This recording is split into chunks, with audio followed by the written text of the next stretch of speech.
அதாவது மனம் சம்மந்தப்பட்ட கோஷம்தான் இந்த மனோன்மய கோஷம் அப்படின்றது. உங்கள் வாழ்க்கையை உருவாக்குற முதல் கோஷம்தான் இந்த 3வது கோஷமான மனோன்மய கோஷம்.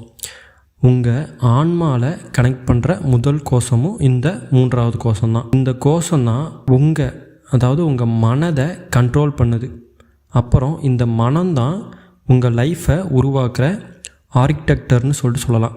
ஆர்கிடெக்டர் அப்படின்ட்டு சொல்லலாம். ஏன் அப்படின்னா மனதில் நினைக்கிறத மட்டும்தான் இந்த மாய உலகில் நீங்கள் எல்லாரும் பண்ண ஆரம்பிப்பீங்க. என்ன படிக்கணும், என்ன சாப்பிடணும், என்ன இப்போ ப்ரெசண்ட்டில் என்ன பண்ணணும், டுமாரோ என்ன பண்ணணும் அப்படின்ற எல்லாத்தையும் மனசில் ஒரு பிளான் போட்டு சதுரங்க விளையாட்டில் காய் நகர்த்துற மாதிரி இந்த மாய உலகத்தில் விளையாடுறீங்க. அதுதான் இந்த மனோன்மய கோஷத்தோட ஃபார்ம், தத்துவம்னு கூட சொல்லலாம். ஷார்ட்டாக சொன்னால் மனதின் எண்ணங்கள் ப்ளஸ் உணர்ச்சிகள்